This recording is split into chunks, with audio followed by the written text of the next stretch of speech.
Siguiendo con el estudio del sólido rígido que rota con respecto a un eje fijo, en la última sesión vimos que se describe utilizando teta, omega y alfa. Las unidades de teta son radianes, pueden ser grados, pero usualmente son radianes. Tenemos omega, que es radianes sobre segundos, y también puede ser revoluciones sobre minutos. Esto es lo que se le llama una RPM. Y alfa, la aceleración angular, es radianes sobre segundo cuadrado. Estas son las unidades típicas de estas cantidades angulares. Bien, supongamos que tenemos un sistema de partículas puntuales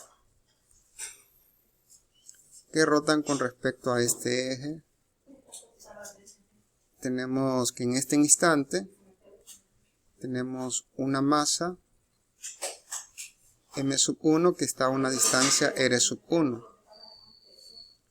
Por acá tenemos otra masa diferente que está ubicada en otro lugar, y aquí otra masa que tiene un radio r3. Este está girando con una velocidad angular omega. Esa velocidad angular como vector va a lo largo del eje. Bien, como sabemos cuál es la velocidad angular con la cual están rotando, la rapidez lineal de cada una de ellas inmediatamente se sabe.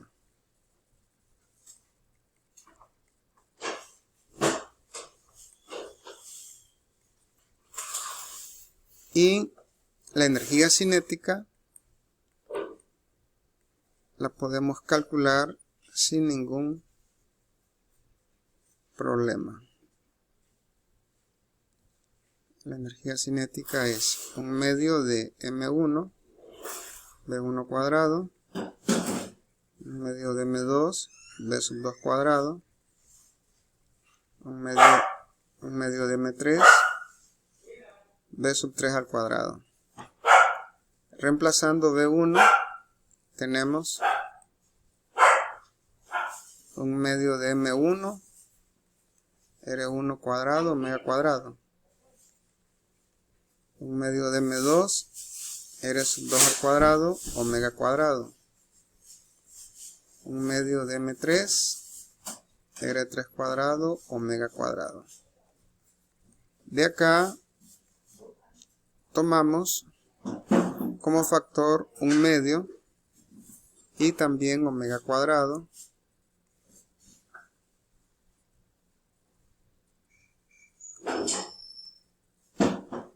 y queda este factor.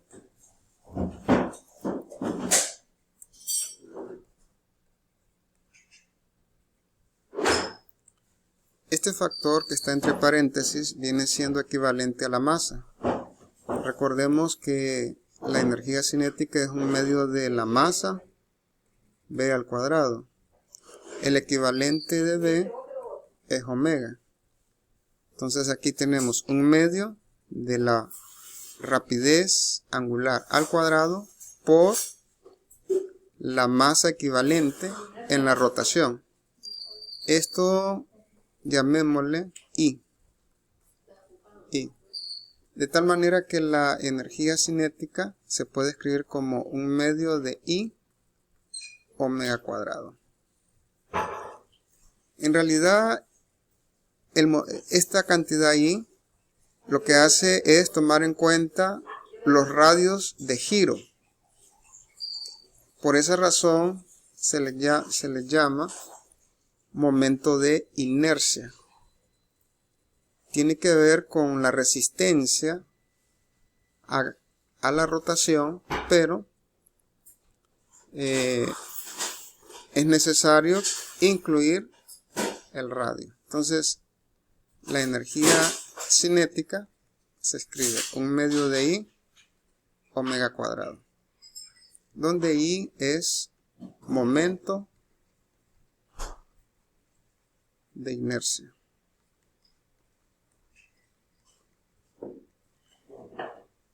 Las unidades, energía, toda energía tiene unidades típicas de energía, o sea, joules. Bien, podemos generalizar entonces para n masas y escribir el momento de inercia de esta forma.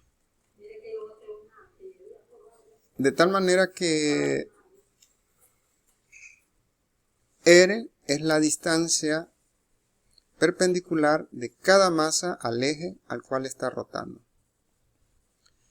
Esto es para masas discretas o puntuales. Si lo que tenemos son sólidos que están rotando en vez de un sistema de masas puntuales, esta suma se convierte en una integral. Y la masa sería un elemento de masa. Se integra sobre todo el volumen donde hay masa. ddm ya sabemos que lo podemos expresar en términos de la densidad, sería la densidad volumétrica por el diferencial de volumen. La densidad superficial de masa por el diferencial de área. La densidad lineal de masa por el diferencial de longitud. Todo depende de qué tipo de sistema estemos estudiando. Además de estas ecuaciones, en algunos casos podemos hacer uso del teorema de los ejes paralelos. El teorema de los ejes paralelos.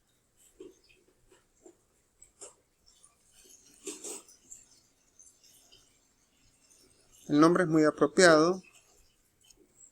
Supongan de que tenemos un sólido cualquiera y tenemos este eje punteado tal que por ahí está el centro de masa, justamente en algún punto sobre este eje punteado. Y conocemos cuál es el momento de inercia con respecto a este eje. El I del centro de masa lo conocemos. El asunto es, en algunos casos necesitamos hacer una traslación y calcular el momento de inercia con respecto a otro eje, pero que es paralelo a este que pasa por el centro de masa.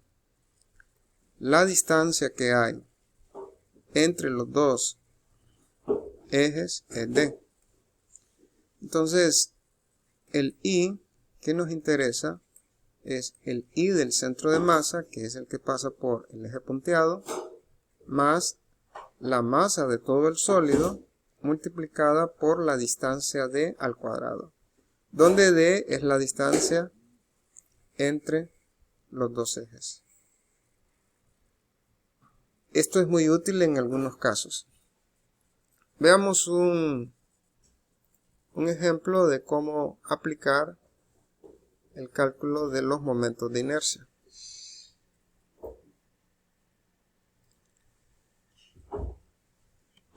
Supongan de que tenemos una varilla de longitud L y masa M. Tiene masa M y L. Queremos calcular el momento de inercia con respecto a un eje que pasa justamente por el centro de la barra. O sea, este es nuestro origen. Tomamos un elemento de masa. Podemos, sin ningún problema, suponer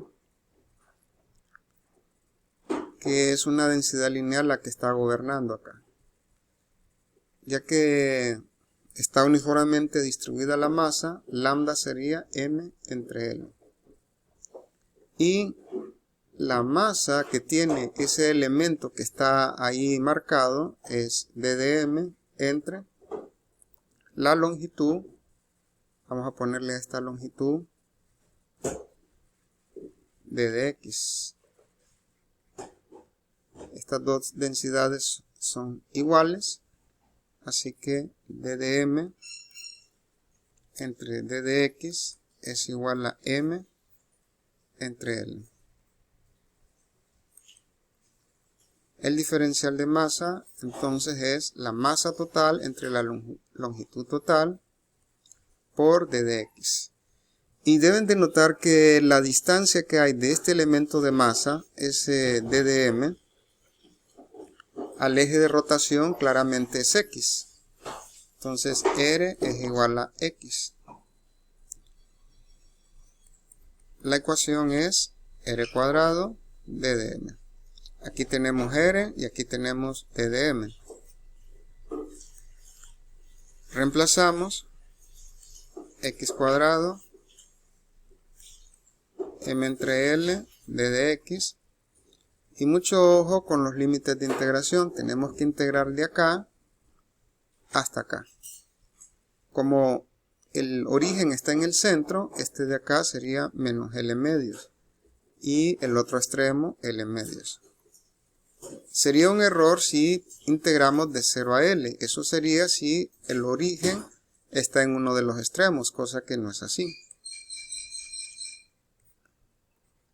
Movemos a un lado las constantes, m entre L, e integramos. Esto queda x a la 3 sobre 3 de menos L medios a L medios. Evaluamos la integral.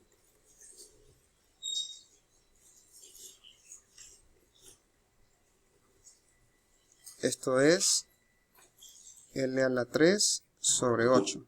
2 a la 3 es 8. Menos L a la 3 sobre 8 negativo. ¿Qué nos queda acá? Menos y menos queda más. Tendríamos m entre 3L que multiplica a L a la 3 sobre 4. De tal manera que el momento de inercia es m por L al cuadrado entre 12. Ese es el momento de inercia cuando el eje pasa por el centro. Bien, ¿qué tal si queremos el momento de inercia con respecto a un eje que pasa por un extremo? Podríamos repetir la integración, pero como ya tenemos el momento de inercia con respecto a un eje que pasa por el centro, podemos hacer uso del teorema de los ejes paralelos. Tomemos como eje el que pasa por el extremo izquierdo. Acá. Claramente la distancia entre los dos ejes es L entre 2. Entonces, ¿cuál es el momento de inercia? El momento de inercia es I, centro de masa, más M por la longitud de la separación entre los ejes, que es L entre 2 al cuadrado. Reemplazamos el momento de inercia que pasa por el centro de masa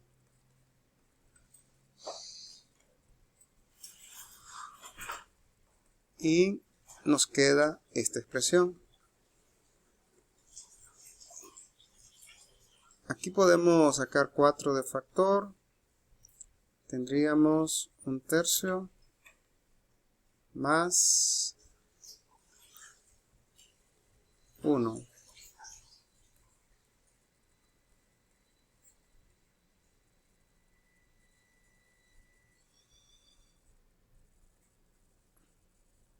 Bien, si nosotros sumamos acá, ¿qué nos va a quedar?